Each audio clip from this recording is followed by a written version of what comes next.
What's up, guys? It's your boy DS, and today we are going to be talking about should you summon for AME. Now, there's a lot of pros and cons when it comes to this character. There's a lot of debatables and different things like that. So I want to go ahead and make this video so that you guys can already start thinking about some of these things. And I'm going to tell you up front, and this goes for any character that comes out. But I want to start saying this in all of these videos so that you guys, because a lot of people don't know, a lot of people don't think about it. But if you're not sure if you should summon for a character, just wait. Me and every other content creator that makes videos on this game will do showcases, give our thoughts and everything like that, testing, whatnot. So you guys don't have to summon as soon as the banner comes out. You can just wait a day or two, look at the showcases and stuff, and then make your decision then. That way you don't have to waste your resources, because I know a lot of you guys are free to play and a lot of you guys are light spenders and things, and you know, you don't have infinite resources, so you want to basically use the best, you know, get the best case scenario. So anyways, with all of that being said, I want to get into why you would not summon for this character just off rip. Now obviously this is all like, no one's tested the character, so we don't know, but based off of everything we've already seen on the character and what she does, Amy looks like she's going to be very PvE oriented. She looks like she's going to excel very, very well in PvE, but I don't think she necessarily brings anything new to the table, and I'll talk about that. The main thing that she brings over other PvE counterparts is more damage. That's pretty much it. Adding on to that, she potentially can be used in PvP, but it is unlikely that she'll be used over a lot of the other PvP units. We'll have to wait and test her out and see, but I don't think that she's going to have a spot in PvP over a lot of those units. We'll have to, you know, see what's going on. So as far as why you shouldn't, is because she's PvE only, and you know, you don't need any PvE units, or because she's not a PvP unit and you really like PvP. Those are the really two reasons why I would say you wouldn't summon for her. But I want to get into her skills and everything like that, and then talk about why I think she's worth it as far as, you know, summoning. So starting out, her S1, Mikazuki first style blooming, attacks an enemy. Depending on the unique effect applied to the caster, activates one of the following. Umi Ichirin attacks an enemy, 100% chance to increase the caster's priority by 20% after attacking. And then Sakura Chiru attacks an enemy, has a 100% chance to grant the caster increased attack for 1 turn after attacking. Now, her burst is here. As you can see, both Sakura Chiru and Umi Ichirin effects are applied. At 120, it's increased damage, and at 160, it's increased penetration, changes to enhanced skill. Now, I'm going to say up front, which buff she has doesn't even matter if you can burst it and get both of them. If we're talking PvE, because in PvE, if you're doing her burst 1, chances are you can burst 1 almost every turn. Like if we're talking PvE, right?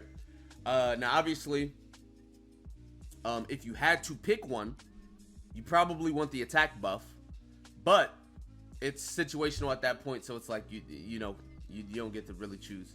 But this is just very PvE-esque so far. Second ability, increases critical hit chance by 10%, increases weakness gauge damage dealt to enemies when using Mikazuki first style blooming by 2. So instead of only getting, you know, her normal weakness gauge increase, now you're getting an extra 2, and her crit chance is increased. Now my thing is, with her being PvE, you don't even have to max this skill, because like that extra 10% crit chance, you'll like, if you get her like 40-50 crit chance, you're running her with Veronica or Tamara anyway, so you're going to be getting that extra 50, you're going to be at 100%. This extra 10% is not really the difference. And you'll notice that they put the extra weakness gauge on the 5th level, because they realize, hey, this crit chance is probably not that good, people probably don't care that much, but if she is purely PvE, they will care about the weakness gauge to a certain degree. We're going to put that last. I'm going to be honest, if you're using this character, you don't even need to max the S2 at all. You don't even got to touch it. So, there you guys go. Now, looking at her S3, attacks an enemy, then grants an extra turn. That already is really good when it comes to PvE, and in PvP, if you have some way to set her up and give her the turn or whatever, she could end up 2-tapping a unit. So that's some PvP application. Obviously, we'll have to see her stats and everything and how that unfolds and what team she can be ran on, yada yada. But next up, before attacking, if the target's health is 50% or less, grants Ume Ichirin. That's the 20% CR push on her S1. And generates 5 chain points. If the target's health is 50 or greater than 50%, grants Sakura Chiru effect for 3 turns and increases damage dealt. So keep in mind, basically, if it's above 50% and you ult, she will be able to give herself attack buff on S1.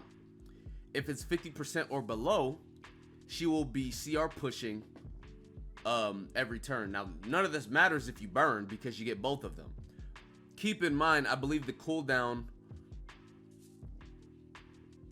Yeah, the cooldown is just 5 turns. Okay, well, there you go. So, I mean, the burning... I'm not sure how you, like, the rotations you'd use her on, but there you guys go. Looking at the chain passive, generates 25 chain points after attacking. So, obviously you got to put her last, finish effect, but you get the 25 points. And then you go into dual attack, we don't care, whatever. The team unique passive, crit chance, +3, then +3. Obviously, +1 chain weakness, gauge damage, and then gain 25 action points at the start of battle. Cool. But team imprint is crit chance, so that's not even going to be usable in PvP at all, right? Like you look at Mene. Mene gives +10 speed to the team. Very useful in everything. But with this, no one really cares. I'm gonna be honest. Now this is where it gets crazy. Exclusive equipment. Increases damage dealt to bosses by 50%. This is the thing. It'd be different if it was like just type advantage. This is every single boss in the game. Doesn't matter what boss it is, right? Fire, water, it doesn't matter. 50% increased damage. This is like what is going to make her deal insane amount of damage to bosses. Keep in mind, she has a self-attack buff. You're going to be running her with a unit that gives crit chance, crit damage, right? Like Veronica or Tamara. So she is like set in place to just dish out ridiculous amounts of damage. That's kind of like just what she's being set up as. So that is her kit. Now, talking about, there's something I want to talk about before we continue. And it's really going to be Noah. And the reason why is because Noah was basically the premier PvE unit for the, as far as, the game goes. Now, don't look at my stats. I have her on random gear because I don't even really use her anymore. But Noah was the premier unit. And with that being the case, she has a lot of similarities. Between her S1, S2, she would get a lot of chain points. And then if you look at her chain finish, she has the exact same chain finish as AME for free-to-play players and light spenders, people with very limited resources. I think that AME might very well be a skip if you already have Noah, because I'd go as far to say they're pretty much similar, same characters as far as what they want to do. The only difference is that AME is going to dish out way more damage. That's literally it. Now, as far as Noah does the job, the same job. They do the same job. I know some people are going to say or want to know, like, is there any reason to get AME if you have Noah outside of increased damage? And I'm going to be honest, I don't really think there is. Now, with that being said, I think AME is going to do way more damage than Noah. Although AME is only single target, Noah has AoE. Now, I can't make that choice for y'all. I don't know how much damage, like 50% to bosses is ridiculous. AME is very clearly going to be the best PvE damage dealer in the game. Like, I don't even have to see it. It's very, like, unless her multipliers are like negatives, like, there's almost no way she doesn't do like beyond damage. But if you're light spender or free to play, Noah clearly, it gets the job done. I think Noah gets the exact same job done. Now, why should you summon for her? Maybe you don't have Noah. Maybe you really like this character. If you really like the character, get the character, right? That's just any game. But the only reason I say you summon for this character is if you literally don't have Noah.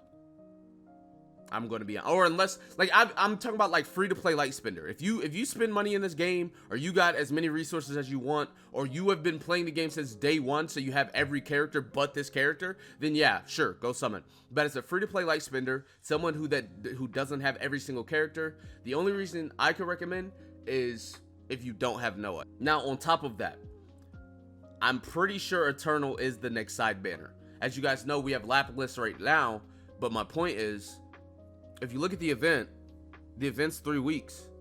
Week 2, Eternal is in the bonus, and week 3, Eternal's in the bonus.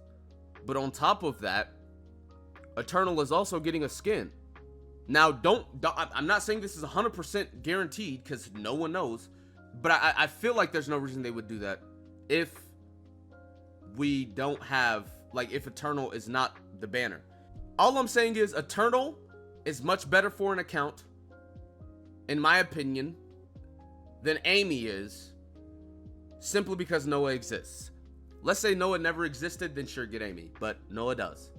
So, I mean, that's just my personal opinion. You guys can take that how you want to, use that information how you want to. I think AME is an amazing unit. I think that she's going to be doing dumb amount of damage. I think that she's going to be really great, but I can't recommend a PvE unit when there is already a PvE unit in the game that you could basically have got for free that does that job, even if AME does it better, which I think she does. But anyway, that's going to be it for this video. Be sure to give it a like, subscribe to the channel if you're new, comment down below, tell me what you guys think in the comment section about that being said. I will see you guys next time. Peace.